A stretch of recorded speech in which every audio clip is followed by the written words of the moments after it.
One charger costs $1,200. The one sitting right next to it costs $300. They do the exact same job. Push power through a wall and into your car. But the expensive one is the one more likely to die on you. And there's a reason for that nobody selling it will say out loud. Here's what took me a while to put together. This isn't one overpriced charger. It's the whole shelf. Names like ChargePoint, Wallbox, and the old juice box all sold you on smart features your car already does for free. And one of these companies already proved how badly that bet can go. I'm holding that story for the end, because once you hear it, you won't look at a smart charger the same way again. By the end of this, you'll know which chargers are billing you for nothing. The $300 one that quietly beats all of them, and the single thing that can turn an expensive charger into a brick overnight. That last part is the one they really hope you skip. Let's go. Start with the fact the listing won't tell you. The charger bolted to your wall is dumber than you think. It doesn't decide when to charge. It doesn't decide how fast. Your car does. Every modern electric car schedules its own charging, picks the cheap overnight hours, and stops at the limit its own hardware sets. So that smart app you paid extra for, the scheduling, the timers, the off-peak magic, your car already shipped with every bit of it. But that's not the part that should bother you.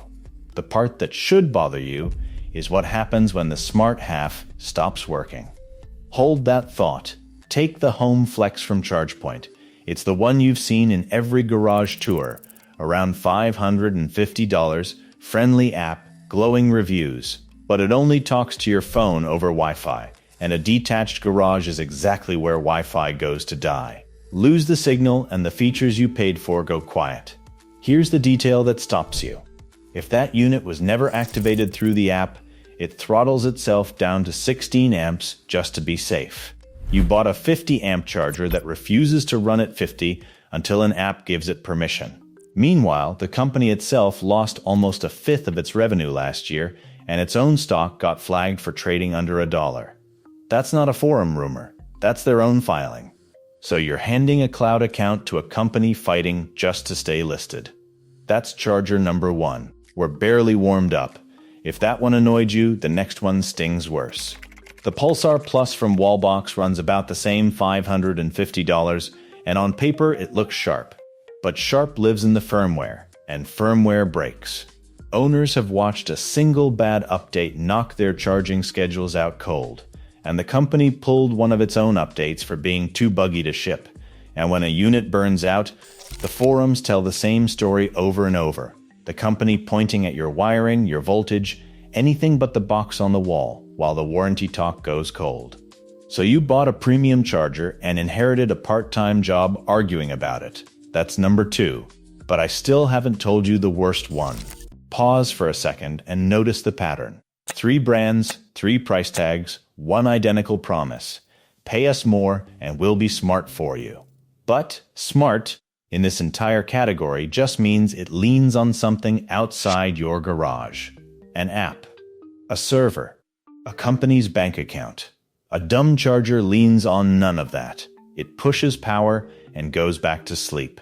Once you see it that way, the price stops making any sense at all.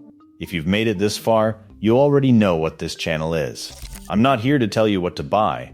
I'm here to tell you what they were hoping you'd never connect. Subscribe, and the next time storm season rolls in, you'll already have the answer before you need it. So where should the money actually go on a charger worth owning? Not the app. 3 things. A cable long enough, around 25 feet so you're not parking like it's a puzzle. A metal weatherproof body that shrugs off a real winter. And a proper hardwired install.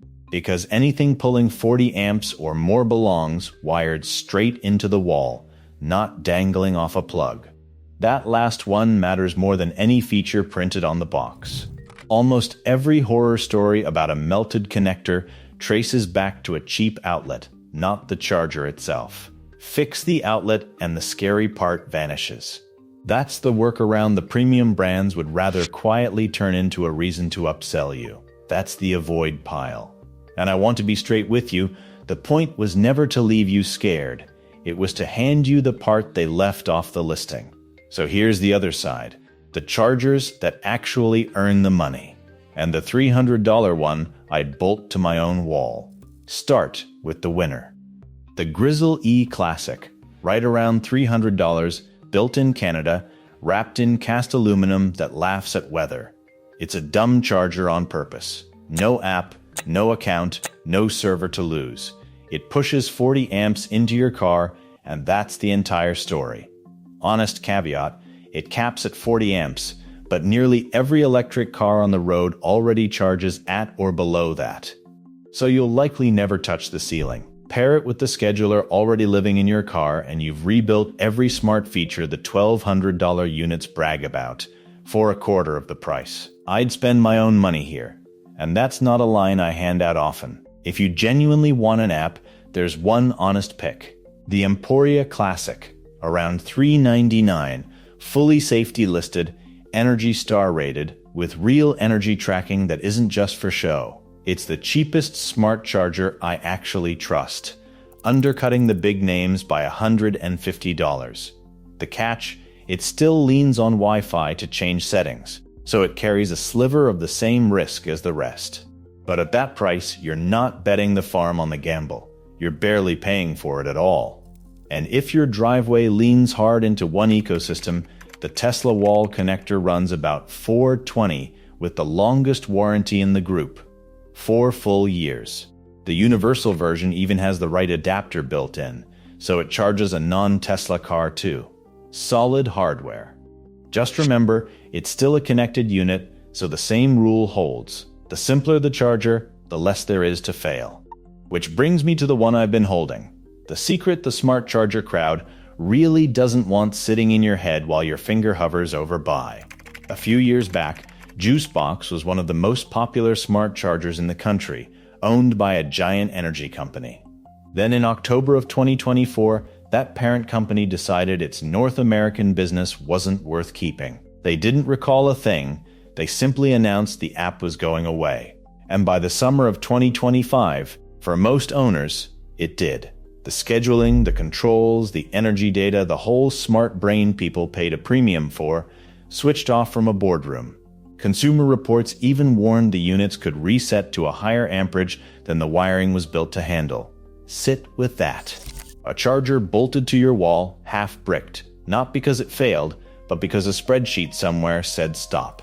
That is the risk you quietly buy every single time you pay extra for smart. A dumb charger can't be switched off by a company that stopped caring. It has no brain left to lose. So here's the whole industry in one line. The gap between a $1,200 charger and a $300 one isn't quality. It's how much of your charger lives in somebody else's hands. You now know something most people clicking buy on that smart unit tonight have no clue about. The best charger isn't the smartest one. It's the one that still works the morning the company behind it stops answering the phone. Spend like you know that. YouTube thinks you'll like this video, so click it. And if you made it to the end, subscribe